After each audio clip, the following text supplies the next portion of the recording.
баҳри ба аҳолӣ дастрас намудани ангишти истеҳсоли корхонаҳои истихроҷи ангишт дар мошинҳои калонҳаҷм, ангишти истеҳсоли корхонаи фаръии шахтаи фон ягноб, ҷамъияти саҳомии пӯшидаи комбинати металлургии тоҷик, ҷамъиятҳои дорои масъулияти маҳдуди талко ресурс ва вена, ҷамъияти саҳомии кушодаи ангишти шаҳри Исфара ин намуди сӯзишворӣ ба шаҳру ноҳияҳои вилояти Суғд ворид ва дар ярмарка фурӯш пешниҳод гардид.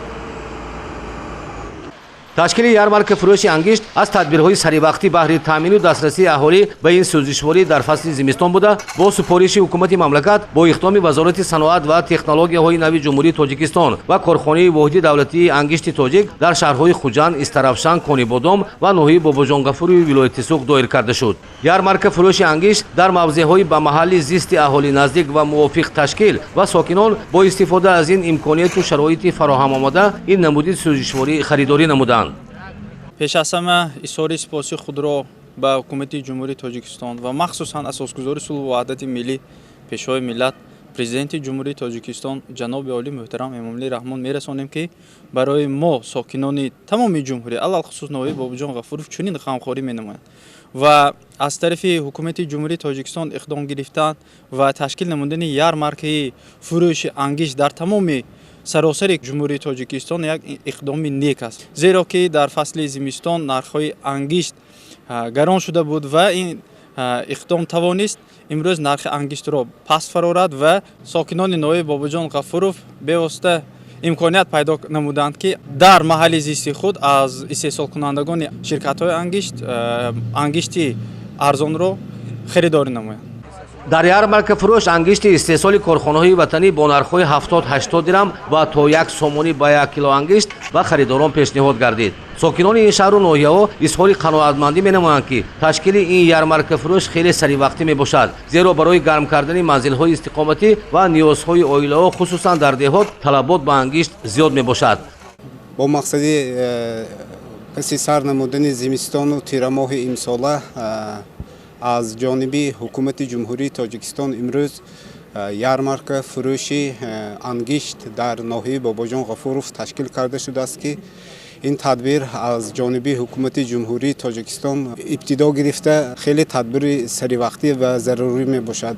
аз сабаби он ки аксари мардуми ноҳияи Бобоҷон Ғафуров дар деҳот зиндагӣ мекунанд, ниёз ба ана ҳамин маводи ангишт, маводи сӯхт хеле зарур мебошад ва бо нархҳои дастрас ба мардум дастрас кардани ангишт иқдоми хеле зарурӣ ва саривақтӣ дар мавсими зимистони имсоло мебошад.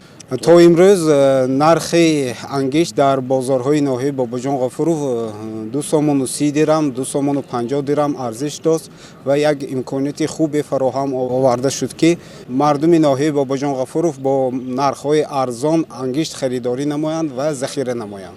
то ин давра дар бозор арзиши ангишт боло рафта, идея аз савдогарон бо истифода аз афзоиши талаботу фарорасидани фасли зимистон ба таври сунъӣ ва беасос нархи ангиштро баланд мекунанд.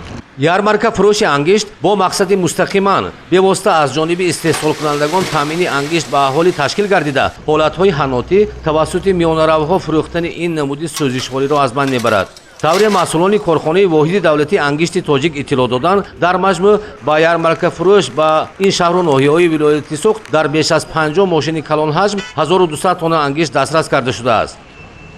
баҳри иҷрои супориши ҳукумати ҷумҳурии Тоҷикистон ин ярмарка аз ҷониби вазорати саноат ва технологияи нави ҷумҳурии Тоҷикистон ва корхонаи воҳиди давлатии ангишти тоҷик ташкил карда шуд, ки асосан барои ба танзим даровардани нархи ангишт мебошад.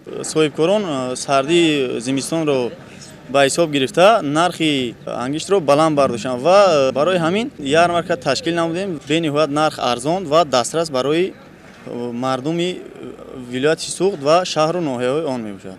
бино ба нишондиҳандаҳо ва тавре харидорон низ қаноатманданд, корхонаҳои ватанӣ ангишти хушсифат пешниҳод намуданд. ангиште ки ба ярмарка фурӯш пешниҳод гардид дар корхонаҳои истихроҷ аз ғалбери истеҳсолӣ гузаронда шудааст. бино ба нишондиҳандаҳои озмоишгоҳҳо ангиште ки дар конҳои кишвар истихроҷ карда мешаванд дорои таркибу сифати хос мебошанд. Масалан, ангишти истихроҷи кони рақами 8 ҷамъияти саҳомии ангишти шаҳри Исфара дорои нишондиҳандаҳои меъёрии хокистарнокӣ ва ҳарорати сӯзиш буда бо сифати хуб эътироф гардидааст. Дар ярмарка фурӯш ангишти истихроҷи корхонаҳо вобаста ба нав бо нархҳои арзон дастрасӣ харидорон карда шуд.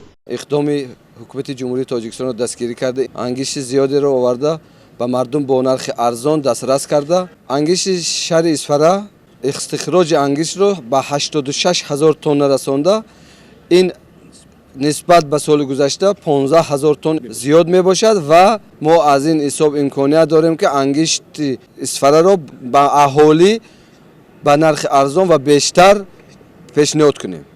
лозим ба ёдоварист ки вазорати саноат ва технологияҳои нави ҷумҳурӣ корхонаи воҳиди давлатии ангишти тоҷик бо мақсади иҷрои дастуру супоришҳои президенти ҷумҳурии Тоҷикистон муҳтарам Эмомалӣ Раҳмон ва қарори ҳукумати ҷумҳурии Тоҷикистон оид ба таъмини талаботи аҳолӣ ва соҳаҳои иқтисодиёту иҷтимоиёти мамлакат дар давраи зимистони солҳои 2021-2022 инчунин ба эътидол овардани нархи фурӯши ангишт, чунин ярмарка ва дигар тадбирҳои дастрас намудани ангишти истеҳсоли худиро амалӣ менамояд.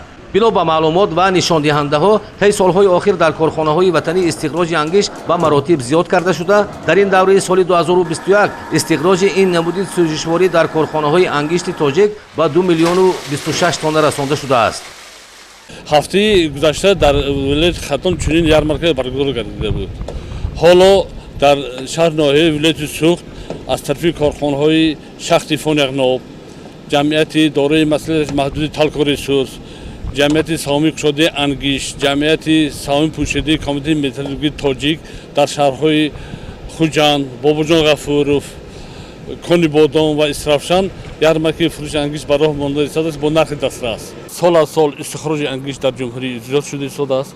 ҳоло дар ҷумҳурӣ 13 корхонаи истихроҷкунандаи ангишт фаъолият карда истодааст. то имрӯз аз тарафи ин корхонаҳо ба ҳаҷми 2 миллиону 30 000 тонна ангишт истихроҷ гардидааст ки қариб тамоми соҳаҳои иқтисодиёти ҷумҳурии Тоҷикистон бо ангишт таъмин карда шуданд, бо ангишти дохилӣ таъмин карда шуданд. корхонаҳои истихроҷкунандаи ангишти корхонаи воҳиди давлатии ангишти тоҷик имконият дорад ки бозори дохилии ҷумҳурии Тоҷикистонро бо ангишти дохилӣ пурра таъмин намояд. ин тадбирҳои дастрасии аҳолӣ ба ангишти истихроҷи корхонаҳои ватанӣ минбаъд низ марҳила ба марҳила идома дода мешаванд. Равзали Раҳмон, Илёс Бобоҷон, вилояти Суғд, барои барномаи ахбор.